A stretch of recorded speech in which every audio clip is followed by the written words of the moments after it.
예, 안녕하십니까. 2부 학술 심포지엄에 오신 걸 환영합니다.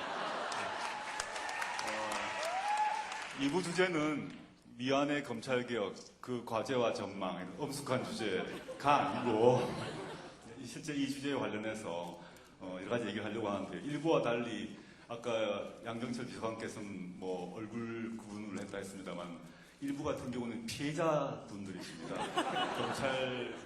검찰 권력의 피해자분들이 오셔서 생생한 육성 증언을 해주셨고요. 이 같은 경우 이제 피해자는 아닙니다. 아니지만 과거 그 노무현 정부 시절에 검찰개혁 문제를 책임졌던 분들이 과거를 돌아보고 향후 과제를 전망하는 그런 자리이기 때문에 약간 좀 까다로워 보일 수 있을 것 같습니다만 한번 귀 기울여 주시면 좋겠습니다. 일단 소개를 하겠습니다. 문재인 이사장님은 제가 굳이 소개할 필요가 없을 것 같습니다.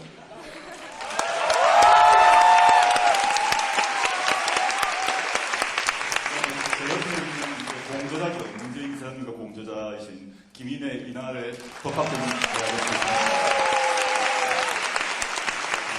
대학교수님은 용사를 활동하시다가 과거 노무현 정부 때 참여정부 청와대에서 시민사회 비서관을 하셨고 또 그 사법개혁과 관련해서 여러 가지 전문위원 일을 하셨기 때문에 속을 잘 알고 있다고 보시면 되겠습니다. 마지막에 저 끝에 앉아 계시면 김선수 변호사님이십니다. 노무현 정부 시절에 대법원 산하의 사법개혁추진위원회 실무추진 단장을 맡으셨고, 그 이전에는 민주사회를 위한 변호사 모임 회장을 맡으셨습니다. 이제 조금 전에 우리가 일부에서 참 절절한 목소리를 들었습니다. 사실 이제 그 눈물이 나오는 얘기거든요. 검찰 한번 수사를 당해보게 되면 빨가벗겨지고 온갖 모멸을 당하고 모든 사람을 의심하는 상황이 됩니다. 그걸 겪었는데, 이제 그렇게 칼을 휘두르는 검사들은 여기 계신 분들이 대부분 이제 법률가 집단이기 때문에 주위 친구들이 검사가 많습니다. 저도 많습니다. 검사들은 자기 스스로를 칼검자, 칼 쓰는 사람, 검사라고 자부합니다.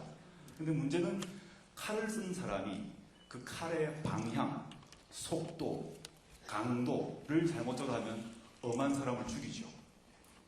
가끔 칼을 잘못 쓰는 검사는 그 칼을 뺏어야 됩니다.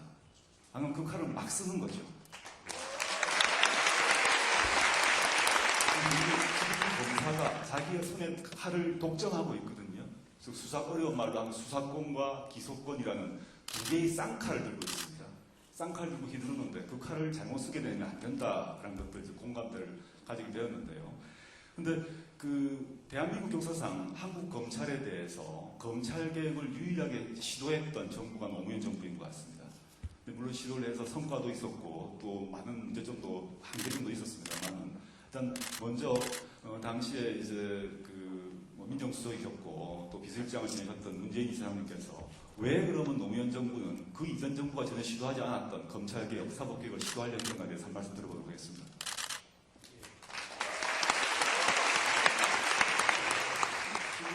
지금 우리나라 검찰은 크게 한 세 가지 정도 문제를 안고 있는데요. 하나는 세계 유례 없이 수사권하고 기소권을 함께 가지고 있고, 그 다음에 또 경찰에 대한 수사지휘권을 통해서 마치 그 경찰을 산하기관인 것처럼 부리죠.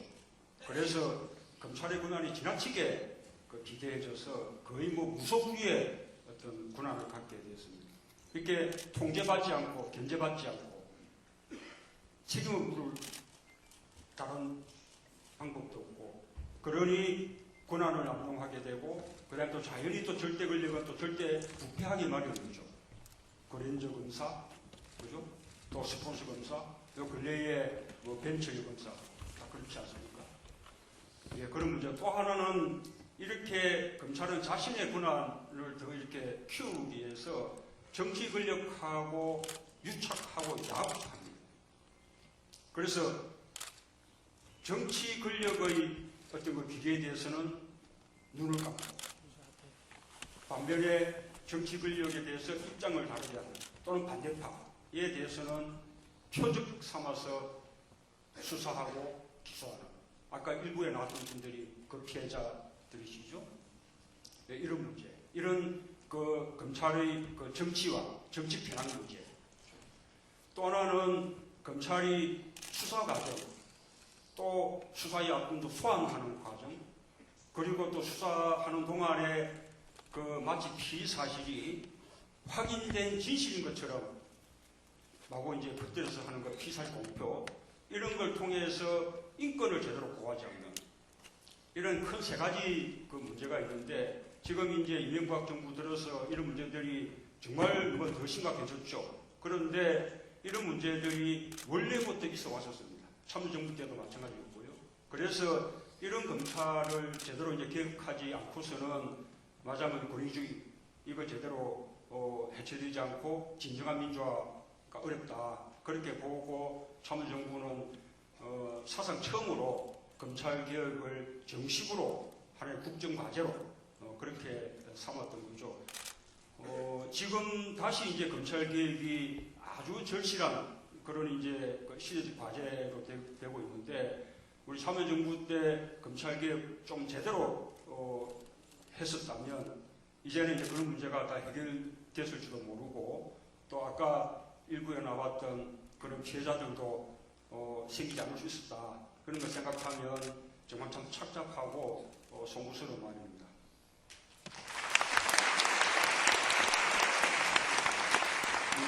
우리 공로자이신 김인대 교수님, 당시에 또 청와대에 계시면서 또 여러 가지 경험도 하셨을 것 같은데, 또 책을 쓰시면서 또 고민도 하셨을 것 같고, 어떻던 것 같습니까?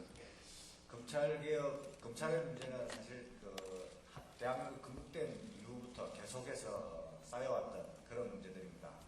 즉, 검찰이 굉장히 많은 권한을 가지고 정치 권력과 함께 통치의 주체로 나서면서 국민들의 인권과 민주주의를 짓밟아온 것이죠. 이 정치검찰로 대표되는 이런 검찰의 노골적인 기득권 지키기, 노골적인 정치화, 비난, 이런 것들은 굉장히 큰 적폐를 낳았고 우리나라의 민주주의와 인권 발전에 굉장히 큰 장애로 작용이 되어 왔습니다. 그렇기 때문에 민주정부가 들어선다면, 민주정부가 들었을 때 이 검찰의 문제가 국가 권력의 문제, 국가 기관의 문제이기 때문에 개혁하지 않을 수 없는 그런 당연한 개혁 과제가 될 수밖에 없었다, 이렇게 생각이 듭니다. 참여정부 때 권력기관의 민주화, 권력기관을 국민에게 되돌려주기, 이런 연장선상에서 검찰개혁을 하게 되었고, 검찰개혁 과정에서 우리는 검찰의 실체, 검찰의 역사, 검찰의 이론, 검찰의 이데올로기, 이 모든 것들을 하나하나 다 확인할 수 있었습니다. 참여정부 때 노무현 대통령께서 하신 검사와의 대화나, 그리고 검찰의 전정부 장관의 어떤 불구속 수사 지휘 사건이라든가, 아니면은 검찰청법 개정 과정이라든가, 사법개혁 과정에서 검찰이 가지고 있었던 그런 생각과 그들의 저항을 확인할 수 있었죠. 그렇기 때문에 이 검찰의 실체가 과연 뭘까? 이 검찰의 뿌리는 어디서 비롯되는 것일까? 검찰을 스스로 검찰답게 만들고 있고, 검찰이 국민들로부터 이렇게 비치게 된 이론은 곧 과연 무엇이고, 현 시대에서 검찰은 또 어떻게 바뀌어야 할까라는 것에 대해서 참여정부를 지나면서 깊이 고민을 안 할 수가 없었고, 그것은 이론적으로 또 실무적으로도 또 정리가 될 필요가 있었습니다.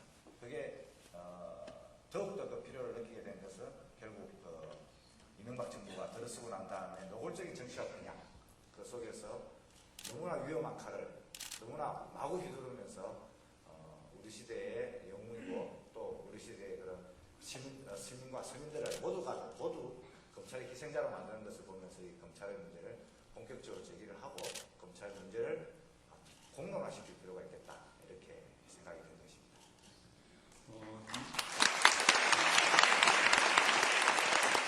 김성수 변호사한테 질문하기 전에 아까 이제 우리 김 교수님께서 평검사와의 대화했지 않습니까? 당시 평검사들하고 노무현 대통령하고 이제 이른바 맞짱 토론을 했습니다.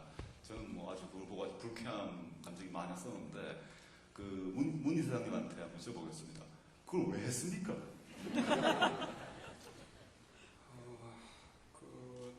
사실은 이제 어찌 보면 조금 이 평검사들의 어떤 정의감이랄까, 또 뭐 기계랄까, 그런 것을 조금 너무 기대하고 높이 평가했을지 몰라요.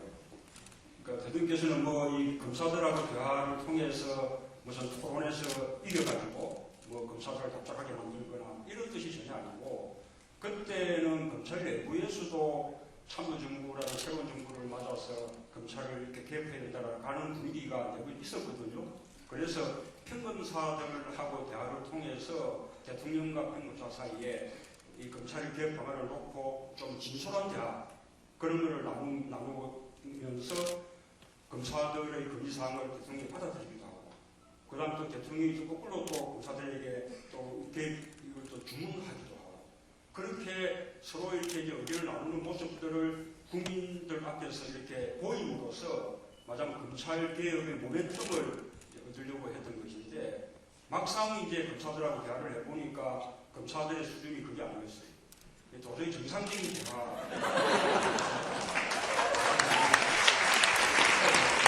당시 총검사분들이 자신의 인사권자이고 나라의 원수인 대통령을 피의자 다루듯이 했던 것 같습니다. 대통령을 피의자 다루듯이 하는데 일반 시민은 뭘 어떻게 취급하겠습니까? 저는 그 점이 참 황당했다고 생각을 하고요. 그것들이 이제 그 다음에 그런 모습 속에서 이분들은 대통령도 국민이 직접 선출한 대통령도 우습게 보는 거죠. 이런 것들이 평검사 하나하나 속에 있다 생각이 드는데요. 저는 더 우스운 건 뭐냐 하면 왜 이명박 대통령께서는 평검사 대화 안 하시죠? 그리고 또 지금 평검사분들은 왜 이명박 대통령한테는 시쳇말로 왜 계기지 않습니까? 참 궁금합니다.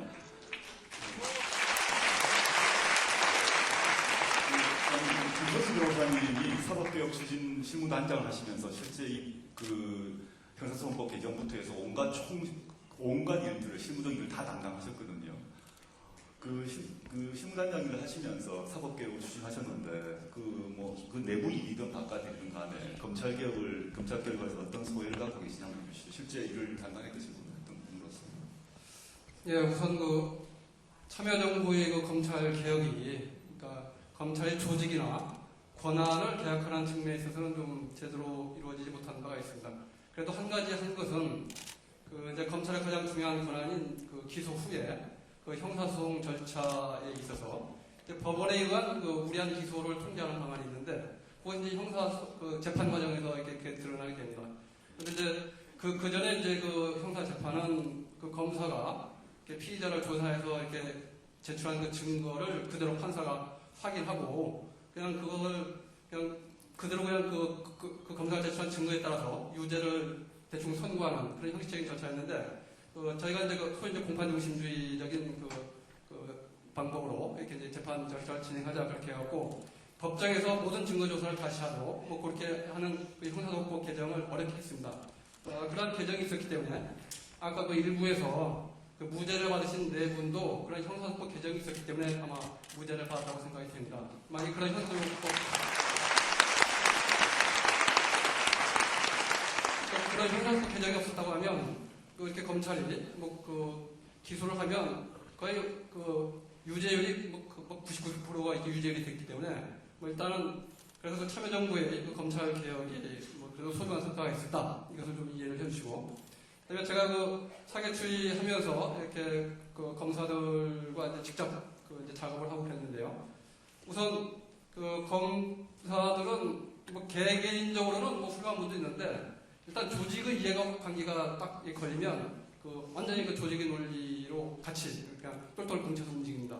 그렇기 때문에 이 검찰 개혁 방안에 있어서 이제 올바른 방향이면 평검사들이 먼저 그 난리를 치고 이렇게 회의를 하고 집단 설명하고 그렇게 합니다. 그래갖고 가끔 보면 그 평검사들이 집단 행동을 할 때가 있죠. 그러면 그 검찰 개혁 방안은 올바른 겁니다. 그래서 검찰개혁을 추진하려고 할 때, 그 평검사들이 집단 반발을 당연히 예상하고, 그것을 이제 뚫고 갈 수 있는, 그런 이제 뒷심을 좀 키워야 되고요. 그 다음에 하나는, 역시 권력을 가진 집단은 참 집요하고 지긋지긋하다 이런 생각이 들 정도입니다. 그건 뭐냐면, 법무부 장관이 참여한 위원회에서 법안 내용을 다 이렇게 검찰도 이렇게 참가해서 합의해서 만든 법안을 법무부 안으로 국회에 보내놓고는 물론 이제 그건 다 대통령의 뜻이 담긴 그런 안이죠. 그런데 국회에 보내고 나서 이제 대검이 중심돼서 그에 대한 방해 공작을 이제 조직적으로 합니다. 그래서 그 검찰 출신 국회의원들을 이렇게 전담 맡고 하고 그래서 그 법무부 안으로 나간 그런 형사법 개정안이 국회에 가서 이 검찰의 로비에서 그 많은 부분이 이렇게 왜곡되고 뒤집혀진 바가 많습니다. 그렇기 때문에 최소한 전문성을 갖는 사람이 끝까지 책임지고 하는 것이 이제 필요하다고 생각이 됩니다. 그래서 이 검찰 개혁을 자신의 어떤 일생일대의 그 과제로 삼는 그런 사람들이 꼭 국회에 들어가서 그것을 자기의 필생의 사업으로 해야만 가능할 것이다 이렇게 생각합니다.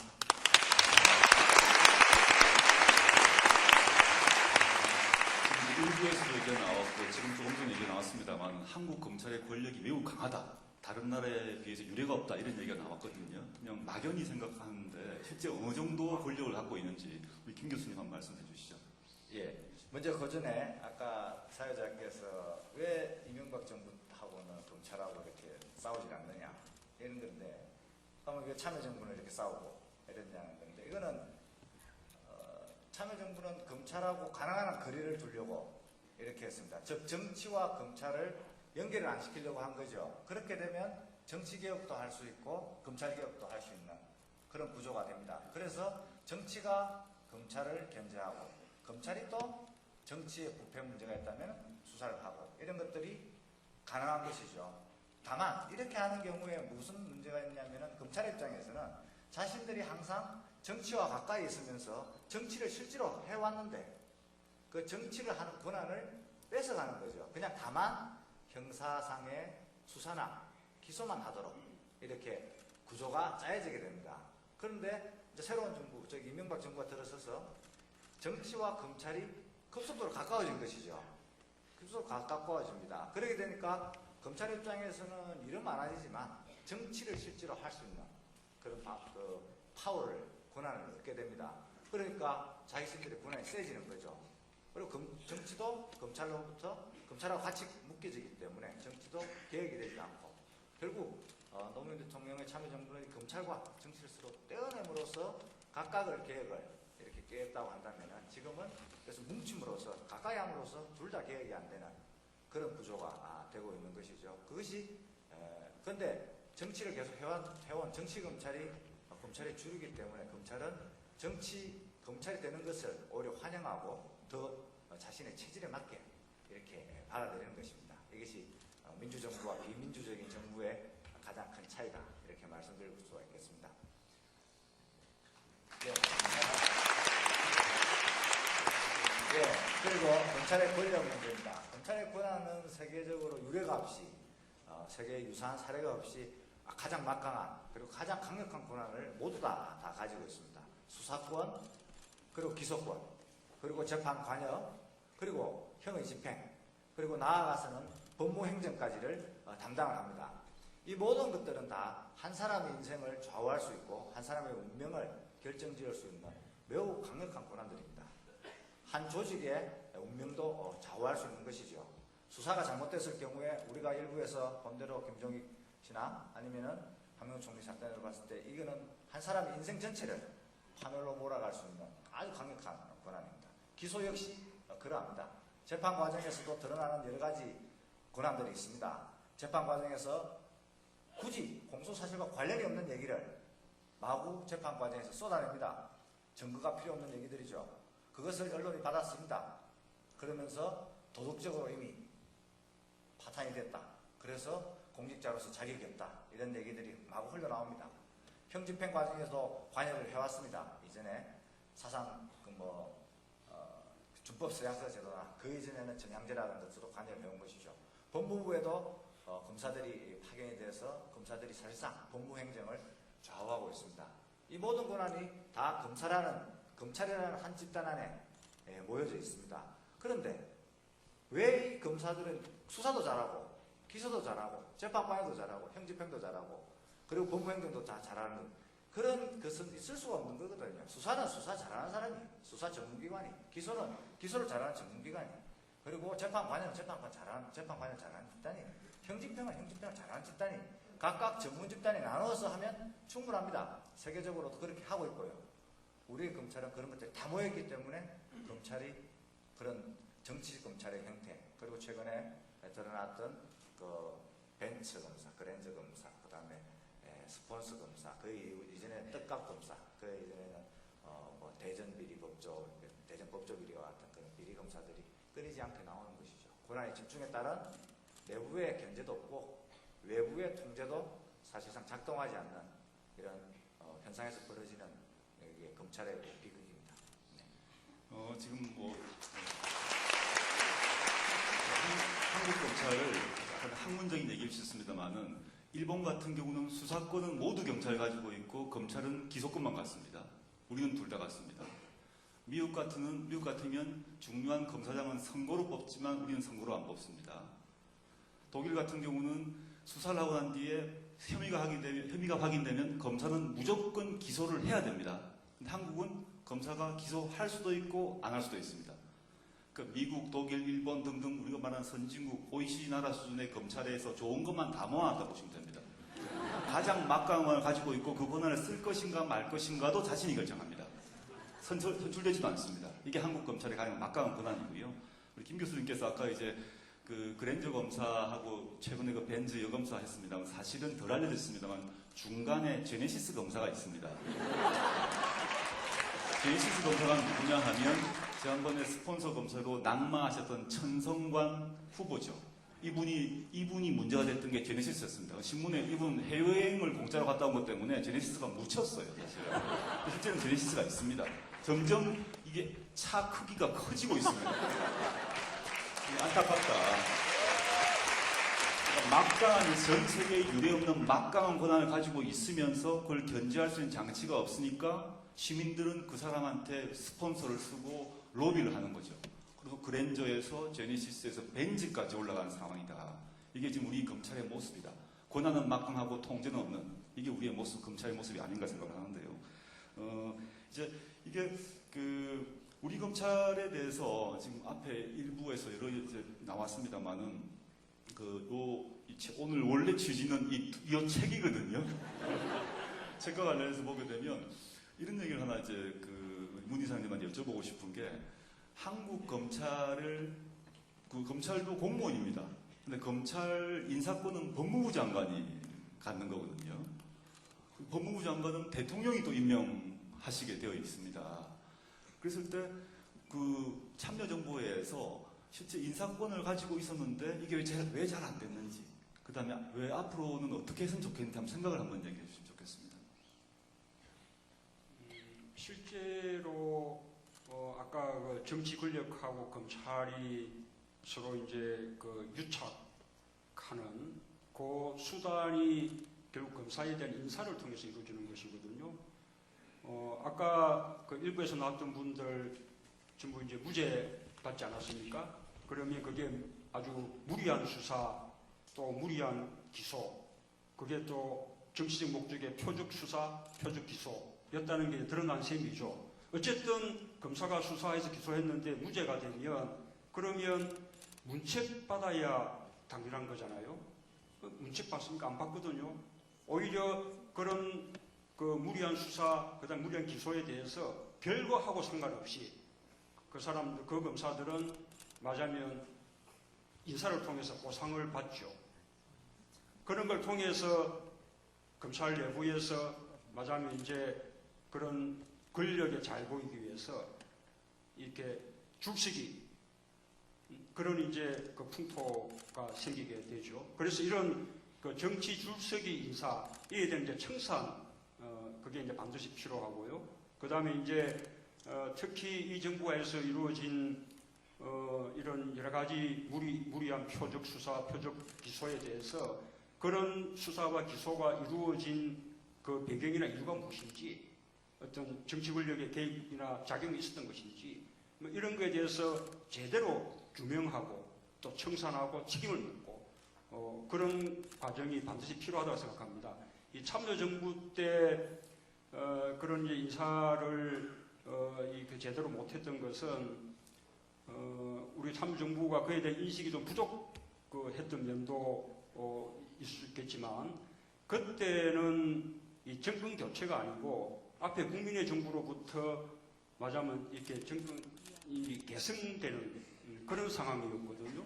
그러니까 앞에 정부에 있었던 여러 가지 이제 이 정치 검찰의 형태에 대해서 참여정부가 그런 인사를 통해서 청산하고 그 부분을 계획하고 또 이렇게 뭐 바로잡고 하는 것이 한계가 있을 수밖에 없었습니다. 이번에 이제 앞으로 민주개혁정부가 들어선다면 이제는 정말 명실상부하게 정권 교체이기 때문에 확실한 청산과 문책 이사진으로 봅니다.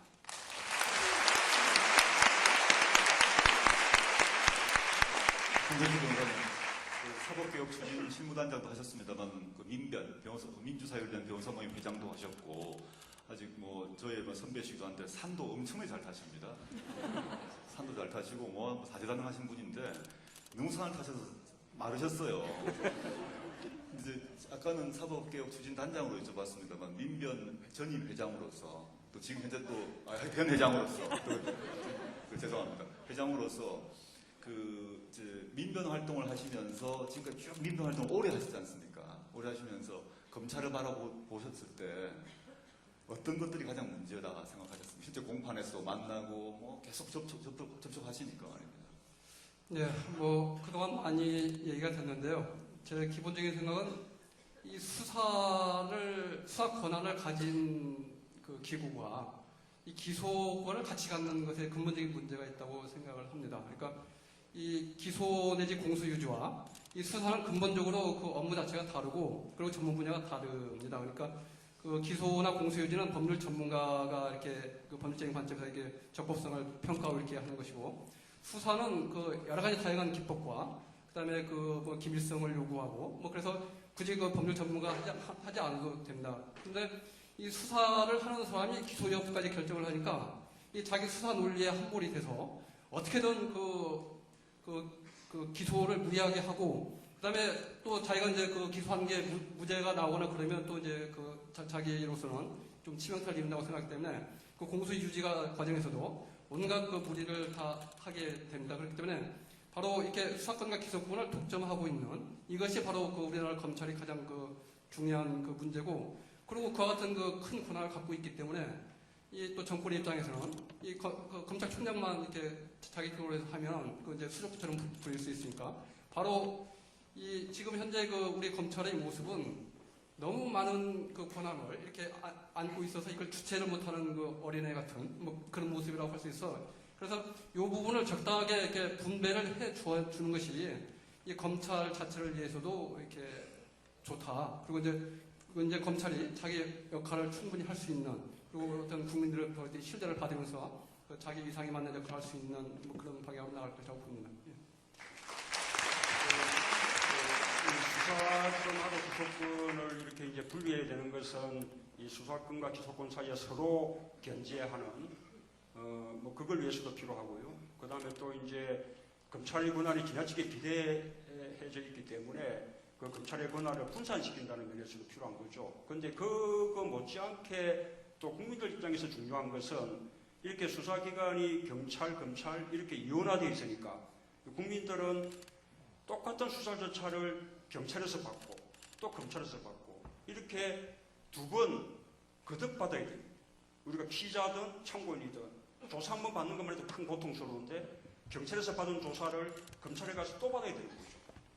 그래서 이거 자체도 큰 그 하나의 인권에 대한 침해거든요. 국민들의 입장에서 보더라도 수사는 일원화될 필요가 있는 거죠. 그래서 저희는 한때 그 금경간의 수사권 조정 이런 표현을 쓰기 전에는 수사권 일원화라는 표현도 썼습니다. 국민들 입장에서는 이게 또 상당히 중요한 하나의 이유라고 생각합니다. 검정수사권 조정 문제는 지금 양쪽이 격렬한 논쟁이 이제 벌어지고 있는데요. 그 얘기는 조금 뒤로 미루고 우리 김 교수님한테 약간 제도적인 측면 말고 제가 이제 검찰에 있는 친구들 보게 되면 검찰은 정말 가족적인 분위기거든요. 정말 친형제 같은 그런 분위기를 유지하고 있습니다. 그리고 총장을 아버지처럼 생각합니다. 이런 문화가 왜 그런 것 같습니까? 그런 문화를 검사동일체 원칙이라는 말로도 표현하고 그러는데 약간 그 권력기관, 힘을 쓰는 집단이 갖는 좀 속성이죠. 그런데 참으로 이해할 수가 없는 것은 검사들은 인권에 관해서 훈련도 받고 법률에 대해서도 훈련을 받기 때문에 자기 스스로 독립적으로 판단을 해야 합니다. 너무나 중요한 권한을 행사하기 때문에 수사를 할지 말지, 그 다음 기소를 할지 말지, 재판을 중간에 계속 해야 될지 아니면 재판을 여기서 거쳐야 할지 하는 것을 스스로 독립해서 판단을 해야죠. 만약에 위에서 시키는 내용이 법에 위반되는 것이고 인권을 침해하는 것이라면 당연히 그것을 거부하고 자신의 신조에 따라 자신의 그 신조에 따라서 그것을 결정을 스스로 내려야 합니다. 이것이 중요한 결정을 하는 사람들이 반드시 가져야 할 윤리이기도 하고 또 부담이기도 합니다. 남한테 결정은 절대 미룰 수가 없습니다.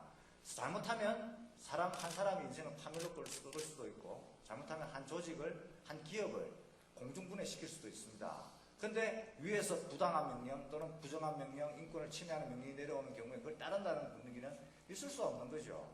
가족적인 분위기는 그거는 자기들끼리 그냥 하면 되는 것이고 결정할 때는 반드시 독립해서 그리고 자기가 배운 대로 인권과 법률에 근처해서 원칙에 근거해서 판단을 해야 합니다. 그것을 굉장히 침해하는 것이죠. 위에 검찰총장을 정점으로 하는 일원화된 조직. 그래서 그 조직에서 벗어나서 무언가를 다른 얘기를 하려고 하면은 그 조직을 떠나야만 하는. 옛날에 검태섭 변호사님이 한겨레 신문에 수사받는 방법이라는 것을 썼지 않았습니까? 기억하시죠? 예. 그러니까 당장 그거를 쓰지 못하게 하고 검태섭 변호사는 검사를 떠났죠. 그리고 정치적 중립이 지켜지지 않는다라는 얘기를 하려고 하니 결국 옷을 벗을 수밖에 없는 이번에 발생한 백검사님 사건. 이런 사건이 벌어지는 겁니다. 이런 것들은 검찰이라는 조직 자체에서는 검찰 내부도 봐서도 검찰 자체로 봐서도 굉장히 불행한 사태죠. 스스로 자성하고 스스로 견제하고 스스로 이런 바람직한 방향을 찾아나가는 토론 문화가 없기 때문에 그냥 무서운 칼만 휘두르는 그 칼이 어디로 향하는지 자기를 찌르는지도 모르고 어디로 찌르는지도 모르는 그냥 눈 감고 휘두르는 칼 이런 것들이 현재 검사의 모습인 거죠. 이제 김은혜 교수님도 말씀하셨습니다. 우리 전국에 참 소신 있게 열심히 일하는 검사분들이 많이 계시거든요. 그런데 검찰총장의 인사권이 있고 정권과 유착될 때는 그런 검사들이 계속 제쳐지는 겁니다. 아까 두 분 검사 얘기를 했습니다만 하나만 제가 더 추가하자면 지금 아까 사실은 이제 일부에 나오셨어야 될 분인데 여러 사정으로 안 나온 분이 피리수첩 사건입니다. 피리수첩을 광우병 보도를 했는데 부분적 오보가 있었습니다. 근데 그 경우 이제 그것 때문에 정권 차원에서 작가, PD, 기자를 모두 기소를 했습니다. 결국 무죄가 났습니다. 다 아시다시피. 근데 맨 처음에 그 사건을 담당했던 검사가 임수빈 부장검사라는 분입니다. 임수빈 부장검사라는 사람이 맞고 이거는 사건이 안 됩니다. 무죄 납니다. 그랬습니다. 계속 이제 위에 그 서울지검장이 무슨 소리냐 기소하라 그랬습니다. 이건 안 됩니다. 무죄 납니다. 왔다 갔다 한 겁니다. 결국 부하가 말을 들어야 되죠. 임수빈 부장검사가 옷을 벗었습니다. 그다음에 두 번째 사람이 최교일이라는 사람이 사건을 맡아서 기소를 했고 무죄 났습니다. 그럼 맨 처음에 검사 기소를 했던 임수빈 부장이 우리 식으로 얘기했을 때 좌빨이냐 무슨 말로 또는 이제 친북 용공 또는 뭐 조선노동당의 세자 이게 아니라 임수빈 부장은 검사로 사법고시 합격 후에 입직을 하고 난 뒤에 평생을 국가보안법 처리했던 공안검사였습니다. 이분은 공안검사를 주로 일을 했는데 공안검사 입장에서 이건 안 된다고 했습니다. 이거는 민주주의 원칙이 안 한다. 근데 제 옷을 벗었습니다. 그 다음에 사건을 맡아서 최교일 검사가 기소를 하고 무죄냈는데 이 최교일 검사는 어떻게 되느냐? 출세를 해서 지금 서울중앙지검장을 하고 있습니다. 그리고 이 임수빈 부장검사를 옷 벗게 했던 사람이 누구냐? 아까 얘기했던 제네시스 검사이신 거죠. 제네시스 검사, 천검 당시 이제 서울지검장이셨죠. 이게 우리 검찰의 모습이다.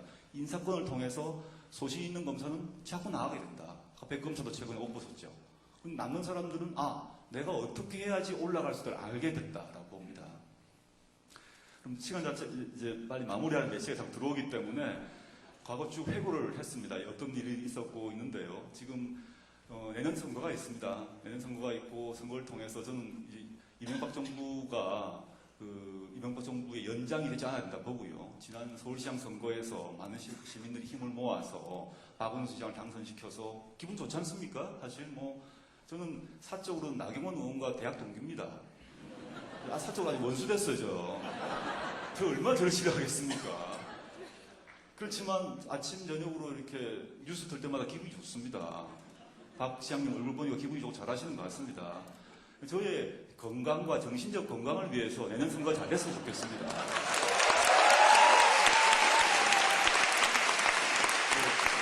그랬을 때 저의 건강만이 아니라 이렇게 출연자의 건강, 여러분들의 모두의 정신 건강을 위해서 내년 12년 다른 큰 거 말고 우리 모두의 정신 건강을 위해서 내년 4월과 12월을 잘해야 됩니다. 그래서 내년 4월과 12월 선거를 잘하고 나면 이제 검찰 개혁을 해야 되거든요.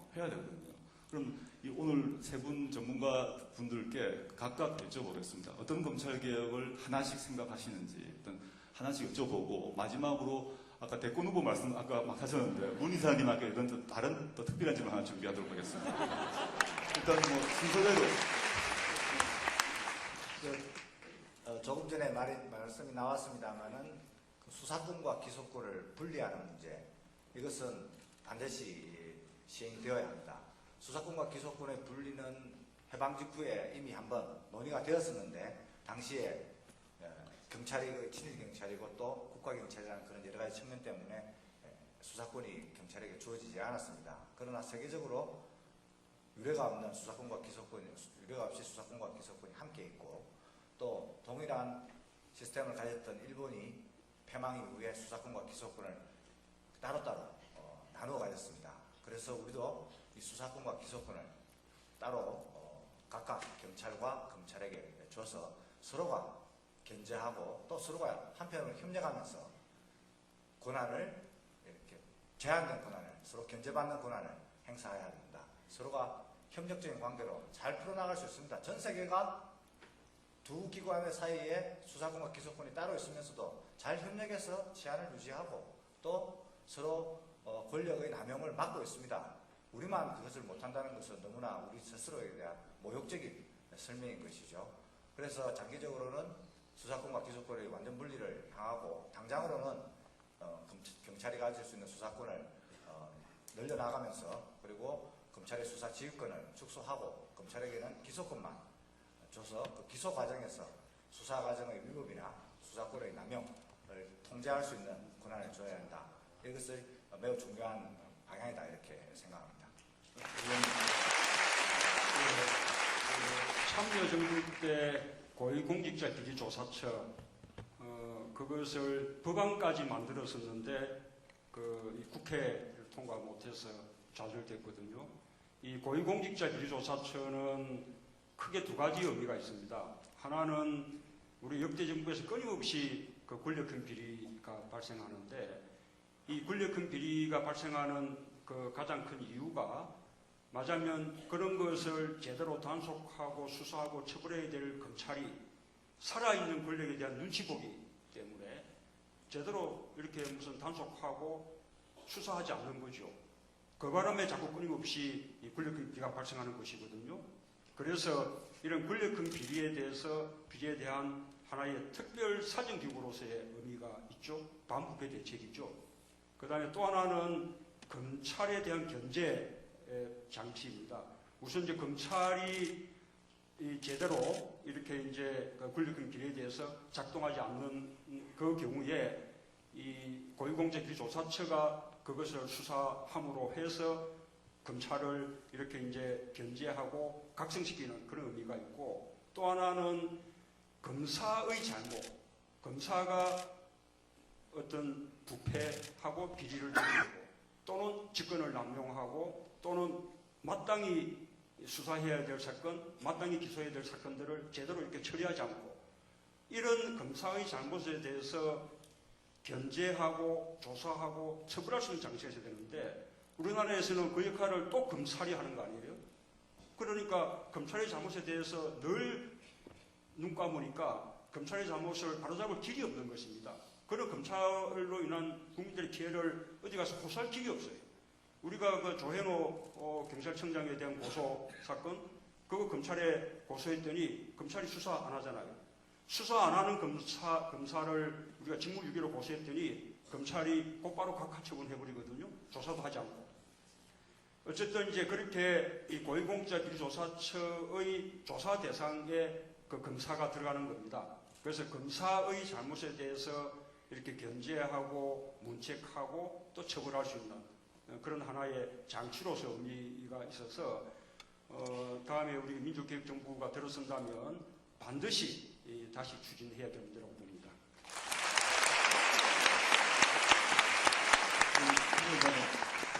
예. 뭐 저는 그 검찰청은 기본적으로 법무부의 외청입니다. 그런데 지금 현재 실제를 보면 오히려 법무부가 검찰의 파견기관처럼 이렇게 운영이 되고 있습니다. 그래서 장관, 차관, 그다음에 법무부의 주요 그 보직이 다 검사들에 의해서 장악이 돼서 기본적으로 법무부는 그 국가 차원의 그 법무 행정을 하는 중앙부처이기 때문에 이 검찰과는 입장이 다른 입장에서 이렇게 그 국가 전체적인 관점에서 이 업무를 봐야 되는데 이 검사들이 다 장악하고 있기 때문에 오로지 그 모든 부분에 있어서 이 법무부의 역할이 그 검찰 이익을 대변하는 그런 부처로서 기능을 하고 있어서 이 법무부를 검찰로부터 독립시키는 게 필요하겠다.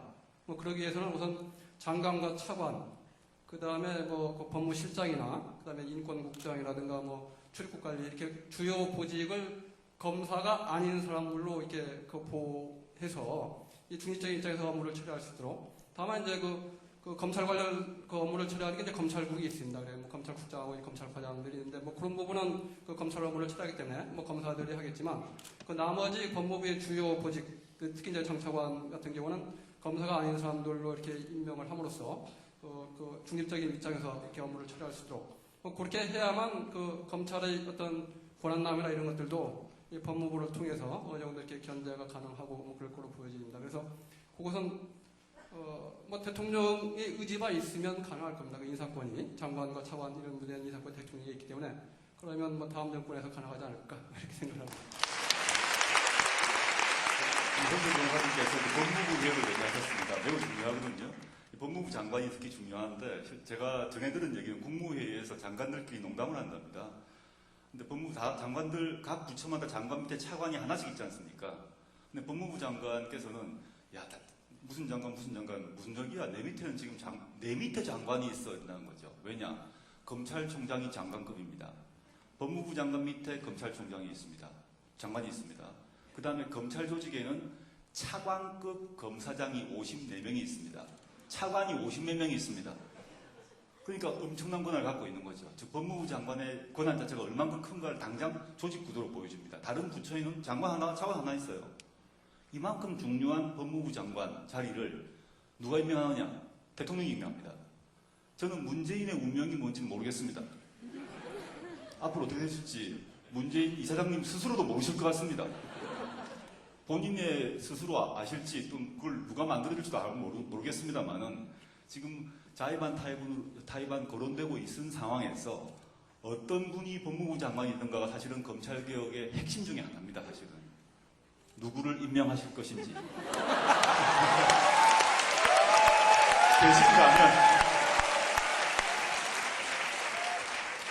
여러분 우리 그 조국 교수님 어떻습니까? 그런데 농담이 아니고요. 그런데 이제 그 법무부는 그 아주 이제 또 이제 두 가지 큰 그 역할을 좀 해야 되는데 하나가 아까 우리 김순수 변호사님 말씀하셨던 그 법무부의 비검찰화 이게 굉장히 중요합니다. 이 법무부 산하에 검찰이 있지만 검찰만 있는 것이 아니고 법무부 업무는 인권 옹호, 출입국 관리, 또 교정 뭐 검찰 말고도 굉장히 중요한 업무들이 많거든요. 다 검찰 못지않게 다 중요해요. 그래서 이 법무부를 이렇게 검찰이 장악하는 이건 잘못된 거죠. 그래서 법무부의 비검찰화 이게 이제 아주 좀 절실히 필요한 일이고 또 하나는 검찰의 권한이 아주 그 강력한 만큼 이 검찰 권한에 대한 통제가 필요한데 이제 우리가 강조하는 그 검찰권에 대한 민주적 통제죠. 그럼 이 민주적 통제는 물론 이제 우리 국민들이 해야 되는 겁니다. 그런데 국민들이 직접 다 할 수 없죠. 그래서 현실적으로는 국민들이 선출한 권력, 그 국민들이 선출한 권력이 검찰을 통제해야 되는 것이거든요. 하나가 대통령이고 또 하나가 국회죠. 그런데 대통령이 해야 되는 검찰 권한에 대한 민주적 통제를 실제로 이제 수행해야 될 사람이 법무부 장관인 거죠. 그래서 이제 법무부의 비검찰화, 뭐 또 이 검찰에 대한 민주적 통제 이런 어떤 이제 컨셉에 가장 맞는 인사가 우리 참여정부 처음에 했던 강금실 장관 그 인사였는데 저희가 그 인사를 쭉 지속하지 못했어요. 이제 그때는 그렇게 또 인사를 했더니 그 아주 그 비검찰화라든지 또 이 검찰에 대한 개혁이라든지 이런 점에서는 대단히 이제 좋았지만 한편으로는 이렇게 검찰을 이 개혁의 대열에 같이 이끌어 나가는 이런 점에서는 좀 부족한 거예요. 맞아요. 검찰하고는 그 또는 이제 그런 면이 있어서 그런 점들이 또 아쉬워서 그 다음에는 좀 다시 검사 출신으로 맞아면 이제 존경받는 선배 검사로 이렇게 한번 임명을 해보면 이분은 검찰하고 같이 이렇게 하는 것은 또 잘 하는데 너무 검사 마인드가 강해서 개혁이 제대로 안 되는 거죠.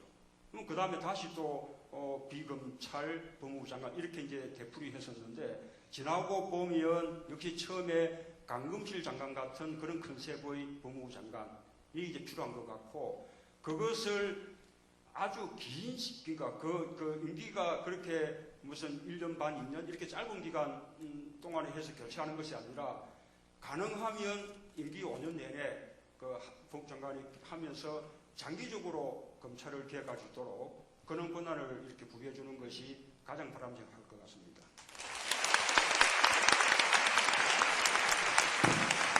실명을 거론 안 하셔도 저를 농담처럼 말씀하셨습니다만 저는 자리 욕심이 딱 하나 있습니다. 뭐냐? 롯데 자이언트 구단주입니다. 그 외에는 자리 욕심이 없습니다. 해주시고요. 오늘 사실 이제 학술 세미나에 참석해서 감사드리고요. 학술 세미나 발제자들 또 토론자들 다들 수고하셨기 때문에 한번 큰 박수 부탁드리겠습니다.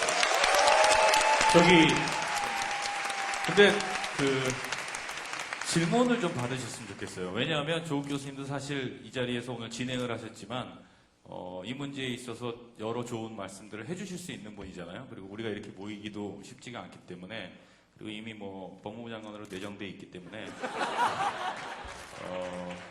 오늘 긴 시간 동안 같이 이야기를 들었는데 객석에 앉아 계신 분들 중에 검찰 개혁이나 혹은 오늘 주제에 관해서 이렇게 네 분을 앉혀놓고 질문을 한다면 좋은 답이 나올 것 같습니다.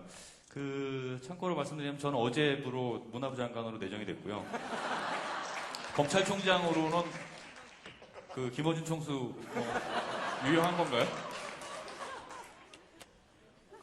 김부준 총수는 제가 북 콘서트 때 나오셔가지고 국정원장.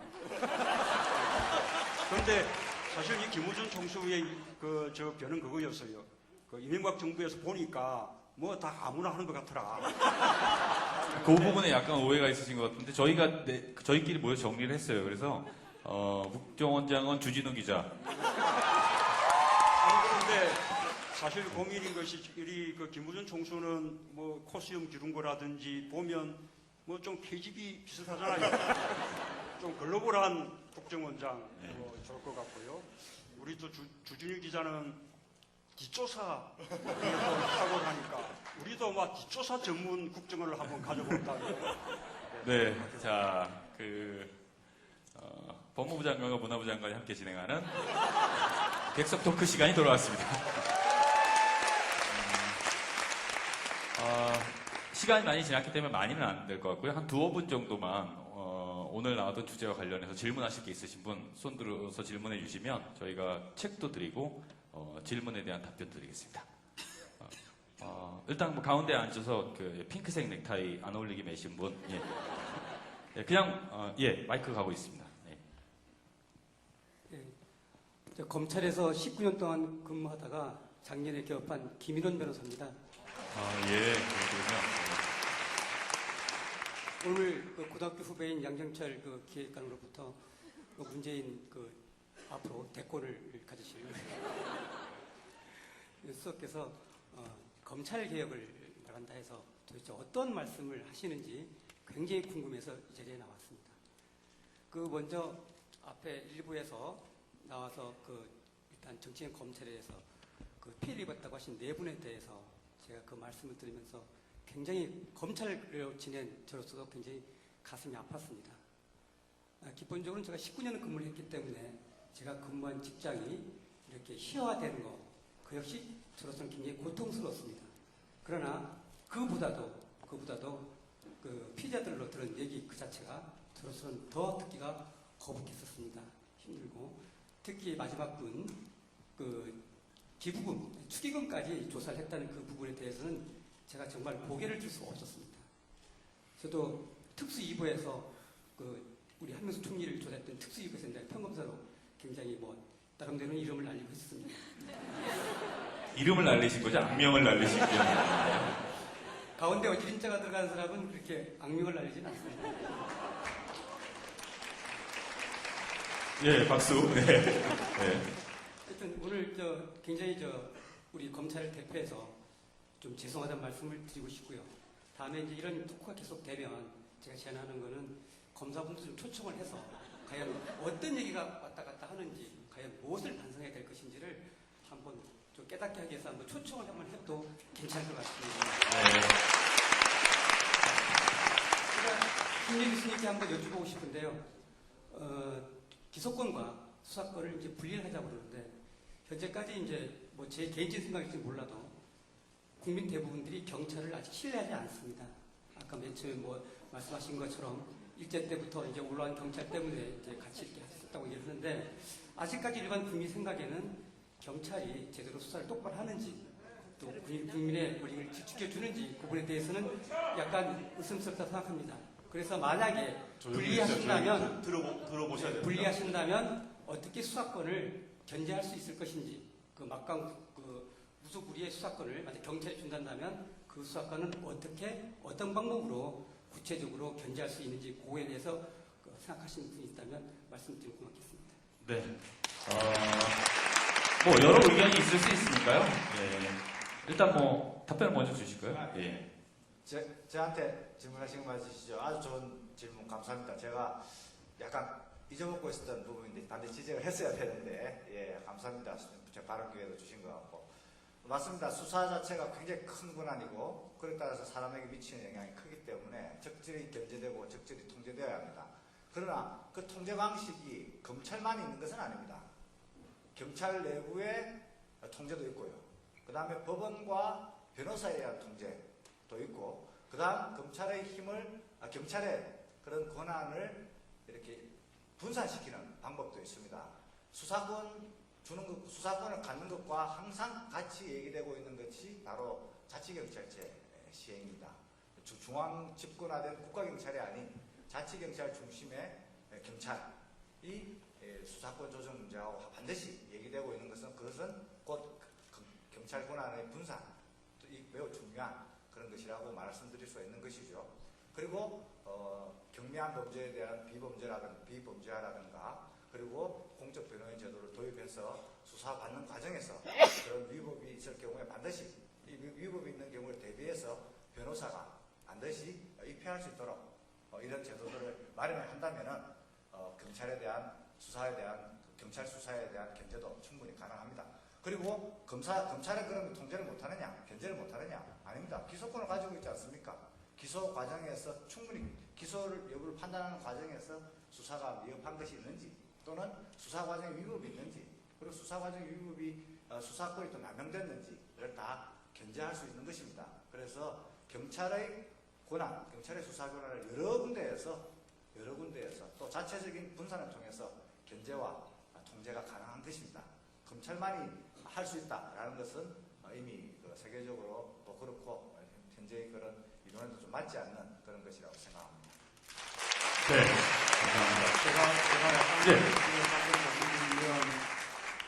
우리가 오늘 하는 이 검찰에 대한 비판 이런 게 정말 참 이렇게 아주 묵묵하게 열심히 일하시는 대다수 검사 들한테는 좀 고통스러울 수도 있을 것 같은데 결국 이제 우리 취지는 이런 검찰이 스스로 이렇게 거듭나고 개혁되는 과정을 거쳐야만 검찰이 진정으로 국민들로부터 사랑받고 존경받는 그런 검찰이 될 수 있다는 것이거든요. 그리고 아까 이제 이 수사권과 기소권을 이렇게 분리하는 부분에 대해서 오랫동안 다르게 해왔기 때문에 그에 대해서 이제 뭐 걱정들을 할 수 있을 텐데 참여정부 때 하고자 했던 방안은 우선 그것을 한꺼번에 모든 수사권을 다 경찰에 이렇게 일거에 이렇게 뭐 분리할 것은 아니었고 맞아 민생 치안 범죄 비교적 가벼운 사건부터 먼저 이제 경찰에게 수사권을 주고 그것을 앞으로 점점 이렇게 확대시켜 나가자는 거였거든요. 실제로 민생 치안 범죄 같은 경우는 실제로도 경찰의 사건 처리대로 거의 그대로 다 종결되지 않습니까? 그래서 그렇게 속도를 조절하고 그 다음에 단계별로 이렇게 넓혀 나간다면 저는 우리 사회가 그런 정도는 충분히 소화할 수 있을 정도로 발전돼 있고 또 경찰의 능력도 그 정도는 발전돼 있다고 생각을 합니다.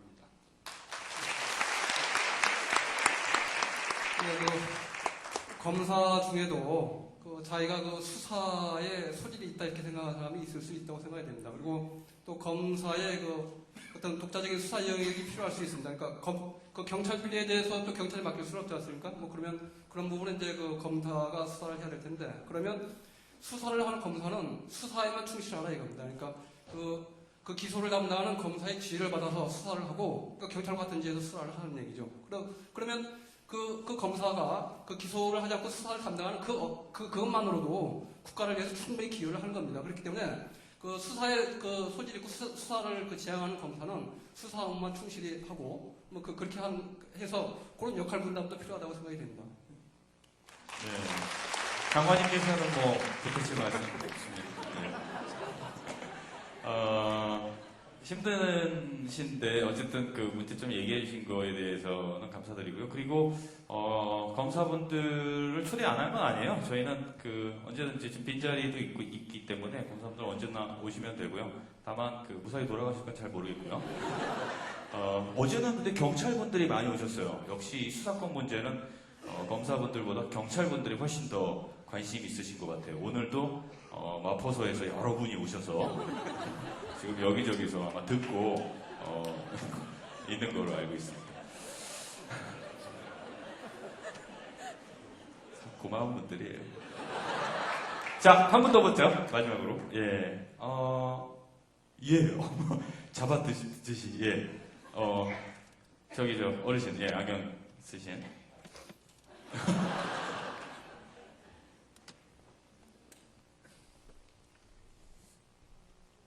재밌는 질문 부탁드릴게요. 네. 저는 경찰을 30년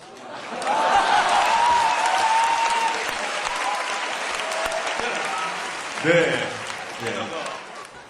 강력반장을 해봤고 수사를 해봐서 저도 좀 압니다.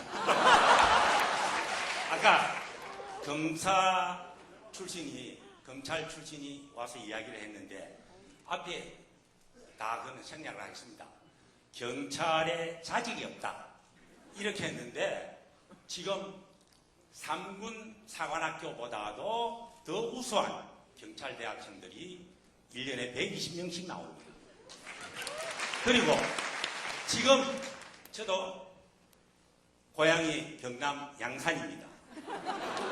그런데 거기에 우리 후배가 대학을 졸업을 했는데 경찰 삼수를 해가 이번에 또 떨어졌습니다. 완전히 대학을 나왔습니다. 지금 대학교 나와가지고 100%에 다그는데 자질이 없다. 이거는 마치 100살 먹은 부모가 70이 넘은 아들한테 얘야 길 조심해라 나가거든 뭐 해라 쭉 하는 거와 똑같은 겁니다. 이러한 상황을 시대가 변했는데 옛날에 지금 형님 제가 이렇게 얘기한 건 아니고요. 일제시대 이야기를 해서 됩니다. 예. 우리의 제도가 세계적으로 유례없는, 아까 조국 교수님의 지난번에도 시민학교에서 들어봤고 오늘 이 자리에서 들어봤고, 수사권, 기소권, 집행권, 교정 이런 걸 다 하는 사람이 얼마나 있습니까? 이게 우리가 그러면 가수도 하고 정치도 하고, 예? 교수도 하고 의사도 되고 옛날에 그 군인도 되고 다 이리 할 수가 없습니다. 분립을 시켜야 됩니다. 네. 저는 그렇게 생각합니다. 알겠습니다. 예, 질문은 아니는데 오늘 상당히 흥미로워요. 검찰 출신 분과 경찰 출신 분이. 혹시 군 출신 계십니까? 있으시면 아주 멋진 자리가 될 것 같습니다. 자, 질문이 아니었기 때문에 요번에 여성분 혹시 그래도 아까 예. 지금 이제 우리 그 경찰 뭐 말씀 잘 들었는데요. 그래도 쓴소리를 한번 이제 한마디 하자면 역시 이제 이 수사권 조정이라는 게 참 힘든 문제인데 이것을 결국 결정하는 것은 국민의 지지거든요. 그러니까 이제 경찰도 뭐 훨씬 많이 발전했지만 그래도 아직도 보면 때때로 뭐 수사 과정에서 인권 침해라든지 이런 사례들이 한 번씩 나오지 않습니까? 경찰도 끊임없이 이제 이렇게 스스로 더 발전하도록 그렇게 노력하고, 그리고 국민들로부터 또 그런 노력들이 또 인정받는다면 그러면 이제 그 수사권 조정의 길도 훨씬 가까워질 것이라고 생각합니다. 자, 정말 마지막 질문입니다. 아까 손 들으셨던 여성분. 예. 예. 요 앞에 두 번째 줄이에요. 예. 군 출신 같진 않은데. 예. 네. 저는 정치학을 전공했고 지금 이제 검찰이 되고 싶어서 공부를 하고 있는 학생인데요. 제 꿈은 정치 검찰이 되어서 어딘가에 계신 그분을 제가 잡아 넣을 수 있다면 참 좋겠다, 뭐 이런 생각을 하고 있고요. 그러니까 정치 검찰이 돼서 예, 마지막으로 한번 네. 꼭 되시기 바랍니다.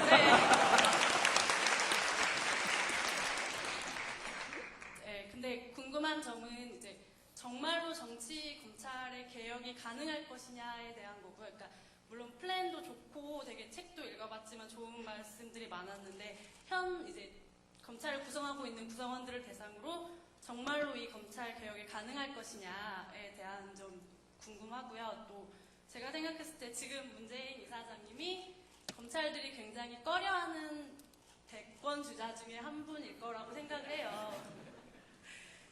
그래서 이제 어떤 신변의 위험이나 이런 건 없는지 조사 같은 게 그 문재인 이사장님의 신변의 위협 네. 있으십니까? 저는 뭐 이 검찰을 정말로 국민들로부터 사랑받고 존경받는 검찰로 만들고 또 검사들이 자긍심을 느낄 수 있는 그런 검찰로 만드는데 제가尽力을 하고 있기 때문에 아마 검찰로부터 사랑받을 것으로 생각합니다. 네. 그리고 또 아까 말씀하실 때 아까 그 검사 19년 하셨던 분이 절대 그렇지 않다고 뒤에서 막 손사래를 치셨어요. 그러니까 아마 괜찮으실 겁니다. 그리고 순서상으로 테러의 위협은 김어준부터 시작하기 때문에 조금 뒤에 밀려 계세요.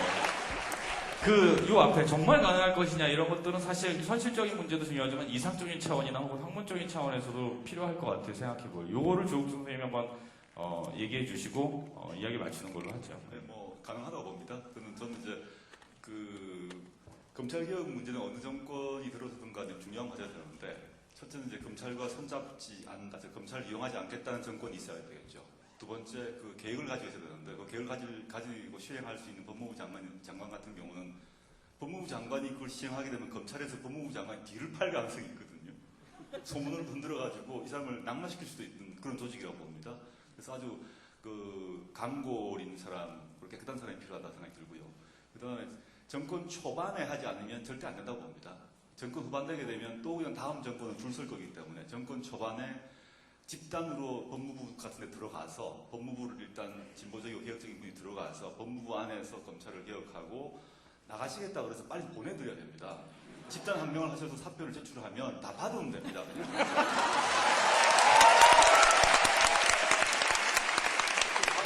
그다음에 지금 노숙군 졸업생 중에서 검사보 하겠다는 사람 많거든요. 검사보 대거 채용해서 새로운 검찰을 만들면 된다고 봅니다. 네. 이렇게 간단한 문제를 그런데 이런 생각이 드네요. 조국 선생님은 상당히 진보적인 인사시죠. 그리고 강단이 있으시죠. 사사롭지 않으시고 결국 야구에 관심이 많아서 네. 야구를 너무 좋아해서 게다가 문화와 예술을 사랑하시고 그럼 뭐 적임자가 나왔습니다. 내년에는 아마 검찰개혁이 이루어질 거라고 생각하고 이 네 분에게 큰 박수 부탁드립니다. 감사합니다.